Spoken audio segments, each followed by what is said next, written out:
자, 그러니까 7절에 예수의 사랑하시는 그 제자, 이게 사도 요한이에요. 사도 요한.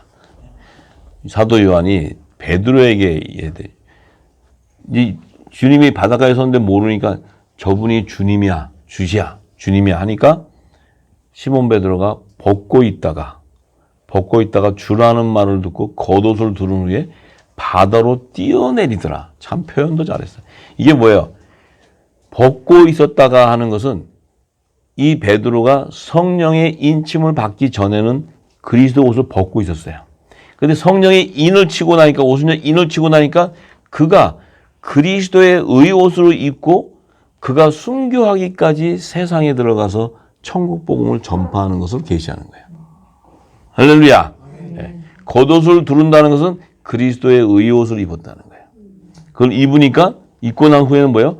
바다, 세상으로 뛰어갔다는 것은 그가 십자가에 거꾸로 지고 순교하기까지 이 세상에서 천국 복음을 전파했다는 계시예요. 전파한다는 계시. 할렐루야. 네. 이게 우리가 성경의 비밀의 전체적인 구속사의 비밀을 알고 풀면은 풀어주는데 그것이 아니고 얘기하면 이 말 자체가 성립이 안 되는 말들이에요. 이 자체가. 이게 무슨 말인지 도대체 알 수가 없죠. 이 말이. 그냥, 솔직히 우리가 몰랐잖아요. 이 얘기 들어봐도 153마리만 알았지. 153마리를 왜 아느냐? 모나미 볼펜에다가 153마리 따서 복 받았다고. 이 기업이 그냥 153마리 딱 찍어갖고 모나미가 축복받았다는 거야. 그래가지고 153마리 그러면 모나미밖에 생각이 안 나요. 저도 그랬었어요. 저도 153하면 모나미밖에 생각 안 나지. 이게 무슨 구속사가 뭔지 이 14만 4천인지 뭔지 이건 몰랐어요. 근데 지금은 영의 비밀이 열리니까 이것이 그렇게 보이는 것이 아니고 하나님의 나라를 완성하는 구속사에 계시라는 거예요. 전부 다. 예. 자, 그래서 다른 제자들은 육지에서 상거가 불과 한 50간쯤 되므로 작은 배를 타고 고기 든 그물을 끌고 와서 이 얘기가 뭐예요?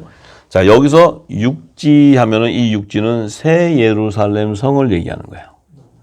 이 새 예루살렘 성은 의미가 뭐예요? 계시록 11장 3절에 보면 이 땅의 주 앞에 섰는 두 증인을 얘기하는 거예요. 자, 계시록 11장 3절 4절에 보면은 전파하고 나서 이 땅의 주 앞에 섰는 두 감람나무 두 촛대, 이 두 증인은 뭐예요? 이 땅의 주 앞에 섰는, 그러면 주님이 재림하셨을 때 새 예루살렘 성이 이 땅에 왔을 때 주 앞에 섰다는 것은 새 예루살렘 성 안에 입성한 자다 하는 거예요. 입성한 자. 그러니까 새 예루살렘 성으로 있는 자를 얘기하는 거예요. 들어가 있는 자. 이해되시죠? 예. 그 새 예루살렘 성, 그 땅에 이제 작은 배를 타고 고기 든 그물, 작은 배와 그 그물로 가득 태운 고기를 같이 들어가요. 지금 끌고 들어가. 이게 뭐야? 지금 작은 배를 타고 가는 어부들은 두 증인 가운데서도 복음의 아들들이요. 그 다음에 그물에 잡혀가는 고기는 뭐야? 이스라엘의 12지파의 자손 14만 4천들을 얘기하는 거야. 요 작은 배에 있는 것은 어린 양의 12사도의 이름으로 연합을 이루는 복음의 아들들이고, 고기를 끌고 들어가는 것은 이제 이스라엘 12지파의 이름으로 연합을 이루는 14만 4천을 얘기해요. 요 두 아들과 종들이 지금 새 예루살렘 성으로 입성에 들어가는 계시예요. 할렐루야. 예. 자, 그래서 육지 이 땅에 올라가 보니까 숯불이 있는데 이 숯불은 7 등불을 얘기해요. 있는데 그 위에 생선이 놓여 있고 떡도 있다 하는 것은 새 예루살렘 성에 24보좌가 있는데 그 위에 의의 직분과 정죄의 직분의 영광에 금면류관을 쓰고 앉아있는 24장로들의 정체를 계시하는 거예요. 할렐루야. 그래서 지금 이 의미는 계시록을 풀어주는 거예요. 왜? 거기에 생선이 있고 떡이 있다는 이 생선은 좌편 12보좌에 앉는 종들, 이스라엘 12지파의 이름으로 연합을 이루는데 그들은 정죄의 직분의 영광에 금면류관을 쓰고 있어요. 24보좌에. 근데 이 떡은 뭐예요? 떡은 예수님의 생명의 떡에 받은 것들. 요 보리떡 5개. 요 떡은 뭐예요? 지금 우편 12보좌에 있는 어린 양 12사도 이름으로 연합을 이루는 하나님의 아들들이에요. 17천이 하나님의 아들. 요들이 지금 거기 딱 있는 거예요. 요 24보좌를 계시하는 거예요. 24보좌. 이제 좀 이해가 되시죠? 계시록이 풀어지니까 이해가 되지. 안 풀어지면 또 난리 났어, 나한테 또. 이게 무슨 보좌가 어딨냐고. 생선이지, 떡이지, 막 하고. 이 떡, 그러면 제자들이 성령을 받기 전에는 떡 얘기하니까 뭐라 그랬어요? 그 이 땅에 있는 떡만 생각했잖아요. 예수님은 당신이 주신 생명의 말씀을 얘기하는데 자꾸 떡, 이 땅의 떡, 뭐 가래떡, 무슨 송편떡 이런 것만 생각했다는 거예요. 근데 예수님은 그 떡을 얘기하는 게 내 살을 얘기해요. 내 살, 내가 너에게 주는 이 살이 네 생명의 떡이다. 말씀을 의미하는 거예요. 말씀. 자, 그러니까 이제 조금 열리시죠, 그죠? 그래서 예수께서 가라사대 지금 잡은 생선을 좀 가져오라 하신데 시몬 베드로가 올라가서 그물을 육지에 끌어올리니 가득 찬 물고기가 153마리다. 그물이 찢어지지 아니했다. 자, 이와 같이 많으나 그물이 찢어지지 아니했다. 찢어져 버렸으면 어떻게 돼요? 찢어져 버렸으면 구속사가 안 돼. 종들이 터져나가 버려. 그래갖고 그냥 뭐 한 12만 3천 정도 되고 이렇게 14만 4천이 안 되고 12만 뭐 2천. 뭐 주님 어떻게 오다 보니까 줄줄 흘려가지고 이게 새가지고 이렇게 뭐 이거라도 받으시죠. 그럼 하나님은 완전하시기 때문에 다시 창세기 1장부터 새하늘과 새 땅을 다시 온다 그러면 이거 골치 아파져요. 이거. 다시 우리는 창세기로 돌아가야 돼요. 다시. 그러니까 물심판 전으로 돌아가야 되니까 잘 아주 이 14만 4천을 잘 챙겨서 가세요. 예. 그물이 안 찢어지게. 예. 자, 그래서 이 시몬 베드로는 어부인데 그 어부와 이 7천인의 어부를 상징하는 대표성이에요. 시몬 베드로는 그 수제자이기 때문에 그 어부가 이제 그 그물이 그들 그러니까 이 모든 민족 153민족의 이 그물을 던졌을 때 그 그물에 잡힌 14만 4천 하나님의 종들의 충만한 수를 계시하는 거야. 요들이 바로 이 땅의 주 앞에서는 두 증인이라는 거예요. 두 증인. 요것을 계시하는 거야. 자, 그러니까 요 의미는 뭐예요? 지금 요 의미는 나팔절과 속죄절에 하나님께 드리는 품없는 7 어린 양과 또 여호와께 드리는 수염소를 계시하는 거예요. 수염소. 그러니까 공중재림 때 혼인잔치의 연합을 이뤘던 생명의 떡들과 또 지상재림 때 시온산의 하나님과 종들을 화목을 이루는 153마리 큰 물고기를 의미한다는 거예요. 자, 그것이 지금 이제 우리는 이 절기와 이 구속사의 비밀을 아니까 이 말씀이 풀어지는 거예요, 지금. 이 뜻을 지금 영의 비밀이 풀어지는 거예요, 지금. 알게 되는 거예요. 자, 그러니까 예수님이 뭐라 하세요? 12절에 예수께서 가라사대 와서 조반을 먹으라 하시니 제자들이 주신 줄 아는 거로 당신이 누구냐 감히 묻는 자가 없다. 이 제자들이 이제 예수님이 누군 줄 아는 거예요. 아죠? 만왕의 왕 심판주인 것을 알아요. 근데 예수께서 가셔서 떡을 가져다가 그 제자들에게도 주고 생선을 가져다가 또 그와 같이 준다는 건 뭐예요? 떡은 의미가 뭐야? 의의 직분의 영광의 금면류관을 주는 거예요. 의인의 상을 주는 거예요. 의인의 상. 제자들에게. 그 다음에 생선은 뭐예요? 정제 직분의 영광의 금면류관을 종들에게 또 주는 거예요. 종들에게. 할렐루야. 그 면류관을 씌워주는 거예요. 그래서 계시록 2장과 3장에 보면은 이기는 자는 내가 뭘 어떻게 해주겠다. 이기는 자는 뭐 어떻게 해줬다. 그것이 바로 요 의의 직분과 정제 직분의 영광의 면류관을 주는 것을 의미하는 거예요. 그래서 이제 계시록 2장과 3장은 아들과 종을 추수하는 것들이 이제 계시록을 제가 풀 때 다 나오게 됩니다. 그래서 이 요한복음 21장에 어부와 큰 물고기 153마리 계시는 이제 새 예루살렘 성에 12문 위에 이스라엘 12지파의 이름으로 연합을 이루는 종들과 또 12기초성의 어린 양의 12사도 이름으로 연합을 이루는 하나님의 아들들, 그들을 추수하는 구속사에 계셔요. 그래서 나팔절과 속죄절의 그 성물, 또 유월절과 무교절과 초실절과 오순절은 나팔절과 속죄절의 성물을 거두기 위한 절기들이에요. 절기들. 그래서 나팔절과 속죄절에 하나님 앞에 드려져야 하나님이 이 땅에 새 예루살렘성 만왕의 왕이 있는 왕궁이 재림을 하실 때 그 만왕의 왕의 왕궁 새 예루살렘 성에는 24보좌가 있고 그 보좌를 완성해야 되는 아들과 중에 충만한 수들이 있기 때문에 그 수들을 채우는 것이 바로 하나님의 구속사예요. 그들이 바로 아브라함에게 헷불한 약으로 약속한 아브라함의 4대 손들이라는 거예요. 그들이 요셉의 남은 자손이요 야곱의 남은 자손이다 하는 것을, 이게 다 똑같은 얘기죠. 제가 계속 반복하는 얘기가 같은 얘기예요. 같은 얘기. 앞으로 이 얘기 저에게도 다 같은 얘기예요. 그래요. 자, 그래서 자 14절에 이것은 예수께서 죽은 자 가운데서 살아나신 후에 세 번째로 제자들에게 나타나신 것이다 하는 요 세 번째라는 의미는 바로 첫 번째는 예수님이 부활하신 후에 나타나셨고, 그 다음에 두 번째는 예수님이 모든 자 앞에서 승천하실 때 보여주셨고, 또 세 번째는 예수님이 다시 오심하고 재림 때를 계시하는 말씀이에요. 세 번째 다시 나타났다는 것은 예수님이 재림 때 오실 때 만왕의 왕이 오시는 그 계시를 나타내는 말이에요. 그러니까 세 번째 제자들에게 나타났다 하는 것은 재림 때에 대한 계시를 얘기하는 거예요.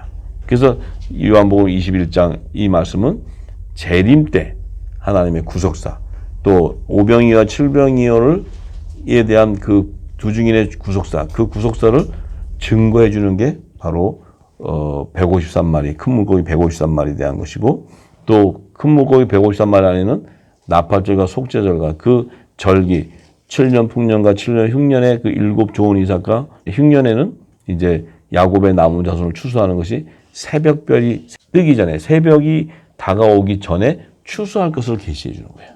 할렐루야. 그래서 사도 요한은 이것을 기록하고 할 수 있는 것은 요한 계시록을 기록할 때 그 계시를 알아버린 거예요. 장래를 다 알아버린 거예요. 알고 나서 이것을 기록해 버리는 거예요. 이것을. 그러면 지금 이 요한복음 21장은 요한 계시록을 풀어주고 있는 거예요.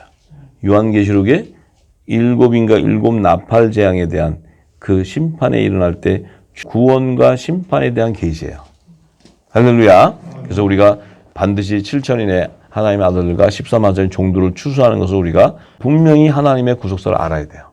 알아야 그 다음에 이제 시민도 추수되고 새하늘과 새 땅이 완성되는 구속사를 다 알게 되는 거예요. 그걸 알아야 내 정체성이 뭐냐. 그럼 저와 여러분들이 지금 그러면 오순절부터 시작해서 이른 비와 늦은 비가 내리는 이 기름 부음 안에 우리는 마지막 늦은 비가 내리는 기름 부음 시간대에 있는 거예요. 그 시간대는 일곱 좋은 이삭을 거둬야 되기 때문에 그 시간대는 반드시 7년 풍년이라는 안식년 안에 들어가 있는 거예요. 그 안식년은 일곱 좋은 이삭을 거둬야 되기 때문에 그 시기에 우리가 지금 이 기름을 붓고 나온다는 것은 반드시 우리가 7년 흉년이 오면 흉년이 오는 밤이 어두워지기 시작하면 새벽별이 뜨기 전까지 이 복음을 그물을 배 오른편에 던져야 되는 사명이 있어요. 그 사명을 이루기 위해서 지금 우리에게 기름을 붓고 있는 거예요. 요 지금 시점을 우리가 알겠고 그 사명을 알게 되고 우리가 무엇을 해야 되는 것을 알게 되는 거예요. 나의 정체성도 알게 되고. 할렐루야. 그렇기 때문에 이 말씀에 대한 영의 비밀이 풀어질 때 기름 부음을 받고 깨닫고 은혜가 된다는 것은 우리는 일곱 좋은 이삭으로 지금 하나님께서 거두고 있다 하는 것을 알게 돼요. 그러면 이게 기름이 채워지고 나면 반드시 당신의 시간대가 되면 이것을 배 오른편에 그물을 던져야 되는 때가 와요. 할렐루야. 그때가 돼야 이제 일어납니다. 그래서 이 증거가 바로 생명나무의 완성을 이루는 계시예요. 생명나무. 자, 그래서 이제 오순절에 거두는 열매를 예수님께서 이미 다 증거해 주셨어요. 그래서 이 오순절에는 이제 그 아까 흠없는 일곱 어린 양과 수염소 열매를 거두는데 요들을 추수하는 게 마지막 세대에 추수한다고 예수님이 무화과나무 비유도 얘기하시고 이 모든 일들은 이 세대가 지나가기 전에 다 성취하리라 하고 마태복음 2사장에 이미 다 얘기하셨어요. 그래서 이 세대와 그들을 추수하는 대희년의 세대와 7년 풍년과 7년 흉년의 안식년의 시기를 우리가 이 오순절에 거두는 열매와 예수의 하신 말씀 또 계시록을 통해서 다 알게 되는데 우리가 먼저 아까 말씀했듯이 떡 2개, 7 어린 양, 또 속죄되는 수염소 이들을 오순절에 거두는 열매인데 이 열매를 이미 벌써 예수님께서 양과 염소로 비유해 주셨어요. 이미 양과 염소. 그래서 우리가 마태복음 25장 31절에서 34절에 되는 겁니다. 이제 우리가 이 구속사를 알고 그 하나님의 시간표를 알고 그것이 내 안에 딱 인이치고 나면 그 다음에 말씀하는 말씀에 예수님이 하실 때 그 말씀의 시기적인 계시를 알아야 돼요. 그 시제를 알 수 있어요. 예수님이 딱 하시는 말씀 때 보면 그 말씀마다 시제가 달라요. 예수님이 하시는 말씀들이. 그 시제는 뭐냐면 당신이 재림할 때 또 뭐 이런 어떤 시제들이 다 있어요. 그 시제를 알 수 있다는 거예요. 우리가 그 하나님의 시간표를 알게 되면. 자, 그래서 25장 31절 34절에 보면은 이렇게 돼 있어요. 인자가 자기 영광으로 모든 천사와 함께 올 때 자기 영광의 보좌에 앉으리니. 이게 언제예요? 예. 요게 바로 날이 새기 직전이에요. 날이 셀 때 공중 재림 때예요. 그때가 되면 모든 민족을 그 앞에 모으게 되고 각각 분별하기를 목자가 양과 염소를 분별하는 것 같이 한다. 자, 그때가 돼야지만 이 목자이신 예수님이 양과 염소를 분리한다는 거예요. 그 전까지는 양과 염소가 뭔지 몰라. 다 그냥 저게 양 같기도 하고 염소 같기도 하고 뭐 그냥 뭐 묵은 곡식 아래 있으면 다 그냥 우리가 그렇게 살았잖아요. 그런데 요 때가 되면은 분별해 버린다는 거예요. 양과 염소 다른 뭐예요? 본질이 다르다는 거예요. 본질이. 성령을 받은 자와 산령을 받은 자가 다르다는 거예요. 예, 본질이. 그 얘기는 뭐예요? 오순절날 안에 화목제를 드리는 양과 또 속죄제를 드리는 염소가 분별된다는 거예요. 이게 이방인의 수가 충만하게 차게 될 때 알게 된다는 거예요. 그 전까지는 같이 자라니까 몰라요. 같이 자라니까 뭐 우리가 전부 땡종 밑에 가서 종로로 됐잖아요. 전부. 왜냐하면 그냥 그게 우리 그 영적 지도자라고. 그러니까 우리가 분별이 없으니까 다 가요. 왜? 말씀이 없으니까. 지금은 이제 여러분들한테 뭐예요? 신학자부터 시작해서 이 땅의 모든 신학 교수부터 전부 다 와서 여러분들을 스승으로 모시고 배워야 돼. 여러분들이 다 가르쳐야 돼요. 전부 다. 할렐루야. 네, 무슨 목사다 뭐 직책 갖고 와서 뭐 직책을 하는 게 아니라 여러분들 와서 다 가르침을 받아야 돼요. 그래야 이 새복음으로 올 수 있는 거예요. 새복음. 왜? 그들은 어린아이 같은 초등학문 아래에 있기 때문에. 그래서 여러분들은 브리스길라와 아굴라 같은 또 사도바울 같은 이런 자들에 대해서 이 아볼로와 같은 신학자도 발굴해내고 모든 자들을 다 이 하나님의 그 신실한 자들을 걷어내야 돼요. 전부 다. 자, 그런데 분별을 하시면서 어떻게 하냐면 양은 오른편에 둔다는 거예요. 왜 오른편에 둬요? 응? 내 오른손에 있는 7별이기 때문에 그래요. 예수님의 오른손에 있는 7별. 그 얘기 뭐예요? 예수님의 오른손은 우편 보좌에서 연합을 이루는 7 좋은 이삭. 그것은 뭐예요? 첫 이삭의 한 단이라는 거예요. 첫 이삭의 한 단. 예수님의 몸과 연합을 이루는 자들. 연합을 이루는 자. 자, 그래서 요들은 성령의 약속을 받은 자이기 때문에 예수님과 본질이 같기 때문에 오른편에다 두는 거예요. 요 우편 보좌에 앉을 자들이. 요들은 예수님도 후사요. 요들도 후사. 하나님의 자녀들이 되는 거예요. 하나님의 자녀들. 그래서 예수님과 함께 영광 보좌에 함께 우편 보좌에 앉는 자들. 그런데 염소는 왼편에 둔다는 거예요. 왼편. 왜 또 왼편을 둬요?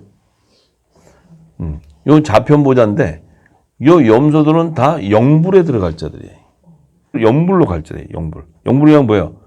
십자가에서 좌편 보좌에 있는 강도는 버려둠을 당해버린다. 버려둠을 당한다.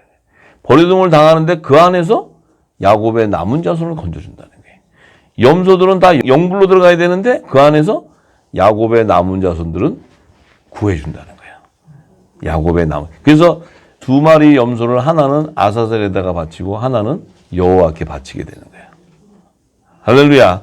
예, 그래서 아사셀에게 바치는 것들은 전부 영불로 가버리는 거예요. 전부 다. 요거는 거짓 목재죠. 전부 다. 예.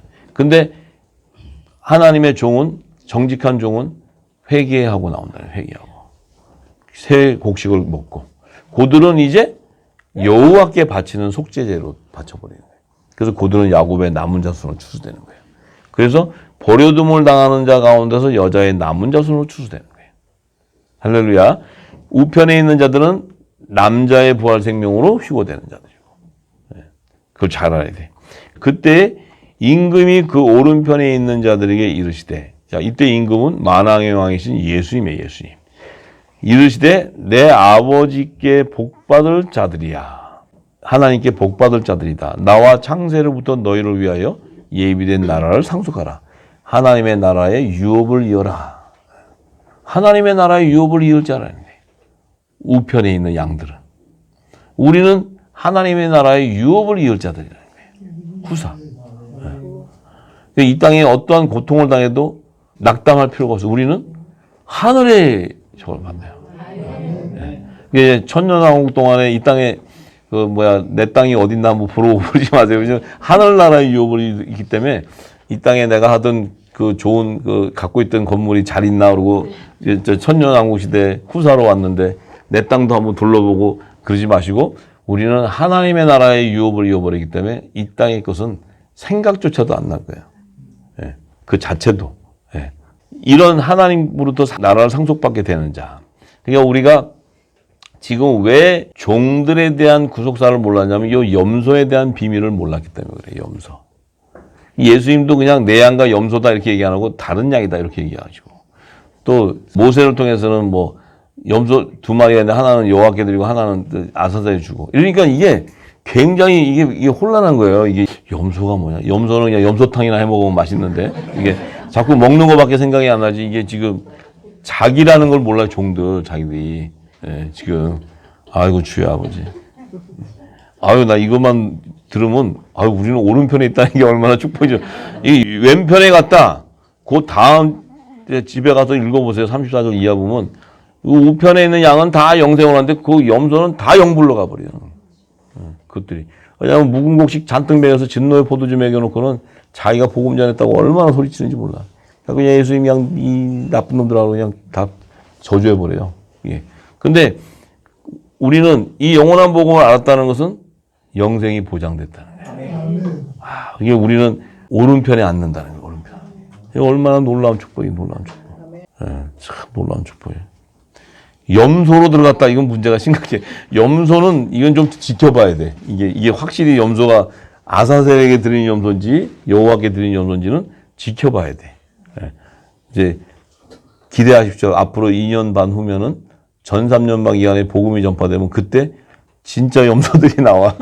진짜 이제 여호와께 드리는 염소들은 진짜 신실한 자들이고 이런 그냥 헐랭이 종들 아니에요. 그 염소들도 이 순교의 피를 각오하기까지 이 신실한 자들이에요. 그냥 종하니까 뭐 그냥 이 땅의 종들 보고 그렇게 하면 완전 정말 믿음은 우리보다 더 신실할 수 있어. 우리는 고센 땅 준비하느라고 정신없고 그들은 그냥 회개 복음 하느라고 가서 엄청 순교당하고 막 이렇게. 우리는 그냥 고센 땅 짓고 왕궁에다 살고 또 식물 공급하고 주님이 하라는 대로 하고 뭐 이렇게 가는 거예요. 예. 헐렁헐렁. 야, 하여튼 뭐 좋은 쪽으로 가세요. 저는 요셉의 쪽으로 갈 거니까. 그래서 마태복음 20장 20절에서 23절에 예수님은 이렇게 얘기하시죠. 이제 세베대의 어미가 와가지고 예수님한테 와서 절하면서 자기 아들, 두 아들 하늘나라에 갔을 때 이 두 아들을 하나는 우편에다 좀 세워주세요. 하나는 좌편에 앉게세요. 그럼 요 세베대 아들이 요한하고 지금 그 야고보인데 요 둘 하나는 누가 좌편에 가겠나? 이게 지금 이 어머니 굉장히 위험한 얘기예요. 지금 너무 무식하니까 무조건 우편 좌편 여의정 우의정 뭐 이렇게 생각해요. 그러니까 하나는 우편 좌편인데 지금 요한이 좌편 갔다 이거 어떻게 될지 어떻게 알아요? 염소가 돼도 이게 그러니까 굉장히 위험한 얘기하는 거예요.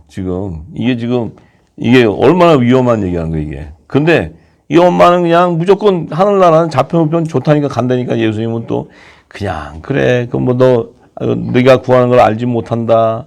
내가 마시는 잔을 너도 마실 수 있느냐? 그러니까 뭐 저희들 할 수 있다. 막 그러니까 또 예수님도 그래 너희가 다 먹을 수 있을 거야.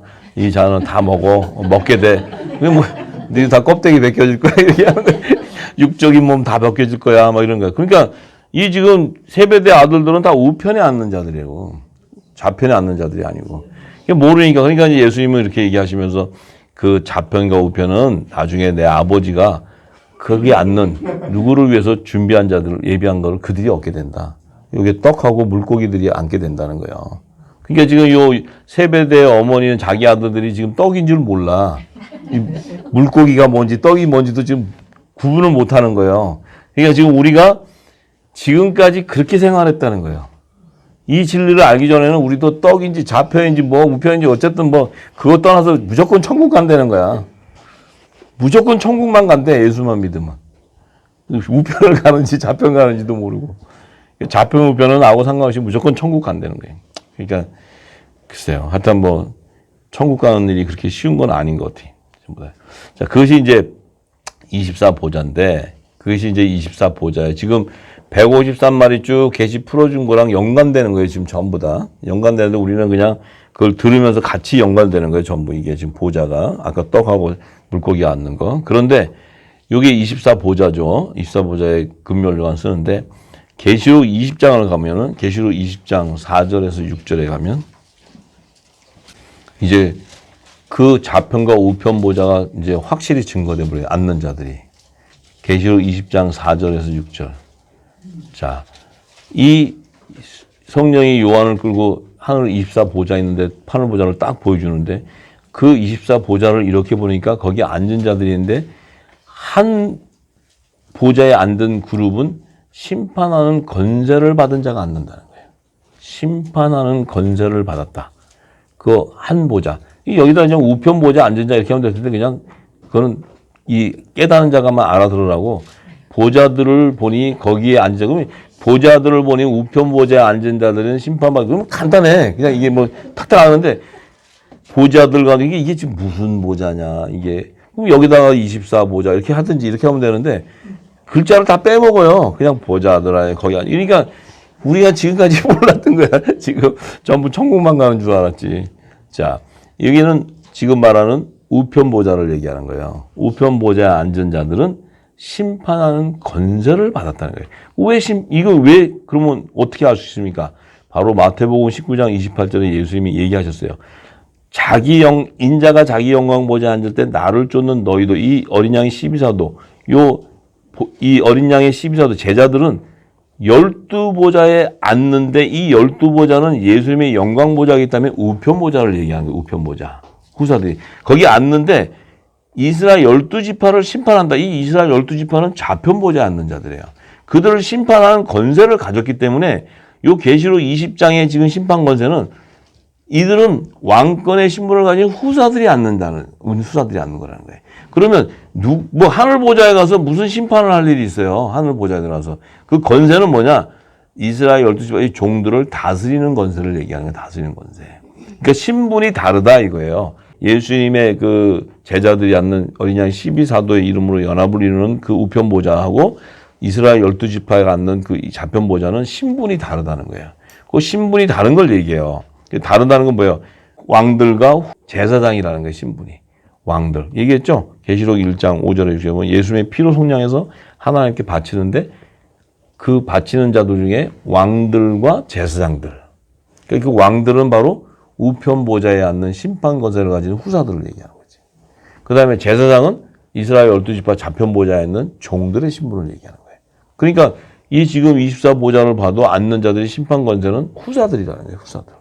뭐 너무 쉬운 건데 이거를 복잡하게 이렇게 해놨어요. 이게 다 풀고 나면은 계시록은 한 몇 장으로 쓰면 다 풀어지는 얘기예요. 몇 장 이렇게 쓰면 다 풀어지는데 이걸 비비 꼬아놨어요. 전부 다 비비 꼬아가지고 다 그냥 비유로. 자, 이제는 우리는 알아듣잖아요. 그죠? 그런데 또 내가 보니 예수의 증거와 하나님 말씀을 인하여 목배임을 받은 자의 이 혼들이에요. 영혼이 아닌 혼들. 여기 영어로 보면 soul. 이 혼들이라는 것은 왜 그들은 예수의 증거를 가졌냐? 예수의 증거는 예수가 우리의 구원주인 것을 믿는 증거예요. 그 다음에 하나님의 말씀이라는 것은 이들은 율법의 계명을 따르는 자들이에요. 그래서 이들은 그럼 왜 목배임을 받는 그 혼들이냐면 그들은 후 3년 반 동안에 짐승의 우상에 경배하지 아니하고 이마에 짐승의 표를 받지 않기 위해서는 그들이 뭐예요? 순교의 피를 흘리기까지 신실하게 이 어린 양 예수를 쫓는 종들을 얘기하는 거예요.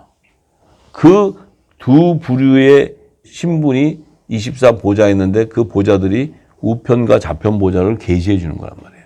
이것을 우리가 구속사, 새 예루살렘 성에 대한 그 비밀을 알고 나면 이 말씀 속에 벌써 다 나눠져 있어요. 전부 다 이게 분리되어 있다. 두 증인에 대해서. 그러니까 우리가 그것을 보면은 그 뜻을 모르고 그 구속사를 모르고 보면은 풀 수가 없는데 알고 나면 계시록은 전부 다 똑같은 거예요.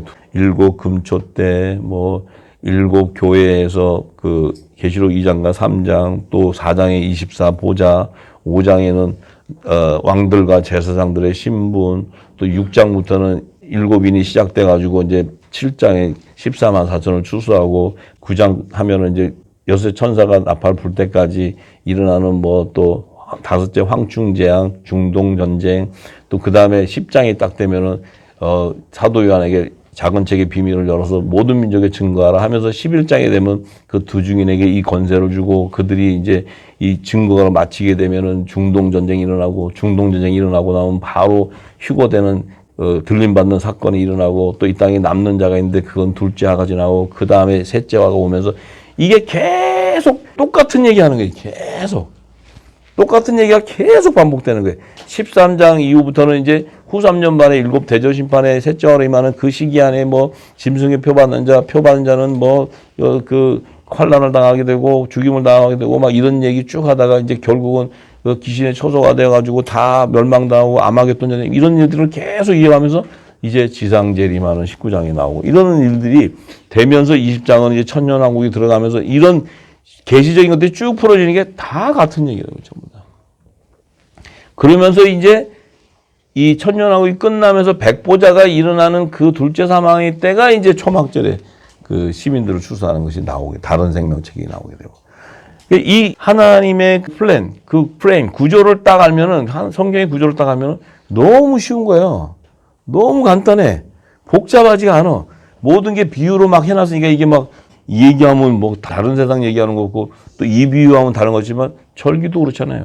첫 이삭이 한단 생이삭 그게 뭐예요? 내 양과 다른 양이죠. 그게 오순절에 흠없는 일곱 어린 양이죠. 또 수염소죠. 또 나팔절에는 뭐 어린 양의 12사도 이름으로 연합이루는 하나님의 아들들이 휴거되는 자들 또 지상재림 때는 이스라엘 12지파의 이름으로 연합이루는 13사도 정도 이게 같은 얘기예요. 비유지만 지금 같은 얘기를 하는 거예요. 지금 같은 얘기. 계속적으로. 그러니까 우리가 그러한 것들이 뭐냐? 실제는 두 증인에 대한 구속사가 안 열렸기 때문에 두 증인에 대한 실체가. 자, 그래서 이제 우리는 지금 두 증인이 무엇인가를 다 알기 때문에 하나님의 구속사가 풀어지기 시작하고 이런 것들이 이제 다 풀어져야 창세기가 열리게 되는 거예요. 전부 다 창세기가. 그러니까 이 창세기만 갖고 풀면은 절대 성경은 풀 수가 없고 요한계시록만 갖고 풀려고 그러면 절대로 풀리지 않고 예수님의 사복음서만 들여다보고 있으면 뭔 얘기인지 머리가 아파서 알 수가 없고 모세가 얘기한 율법의 계명을 계속 들여다보면 고리띵해서 알 수가 없고 전체 모르는데 이제는 이 모든 알파 오메가 이 예수님의 진리의 말씀이 성령으로 기름 부어지니까 성경이 한눈에 다 들어오는 거예요. 전부 다. 다 들어올 거예요. 지금 여러분들. 다 들어옵니다. 지금 불과 수개월, 3, 4개월 기름 부음 받아도 다 보여요. 수천 년을 연구해도 안 보였던 것이 3, 4개월 만에 성경이 다 보여. 수천 년의 수천만 명의 지니어스들, 이 천재적인 학자들, 신학자, 이 수도 없는 자들이 연구 파고 팔아서 파도 전부 다 세상 거로 갔는데 헐레이 같은 우리들이 모여가지고 성경을 들여다보고 있잖아요. 지금 전부 다. 다 보이잖아요. 그죠? 네. 우리 하나님께 영광의 박수 드립니다.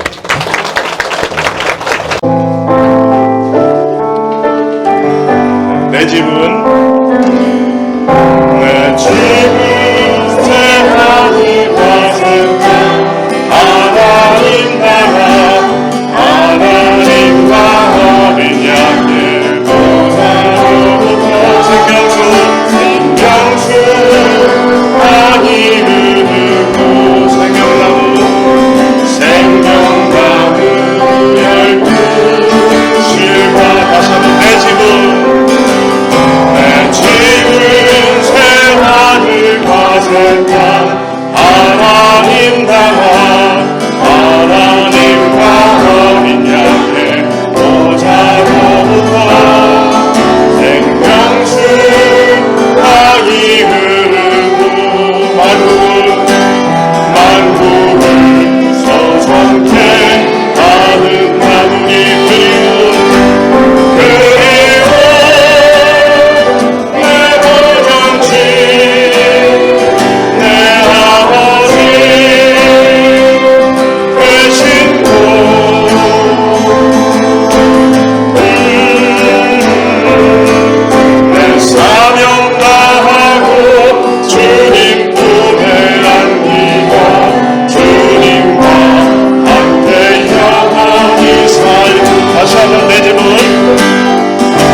물의 수위 아래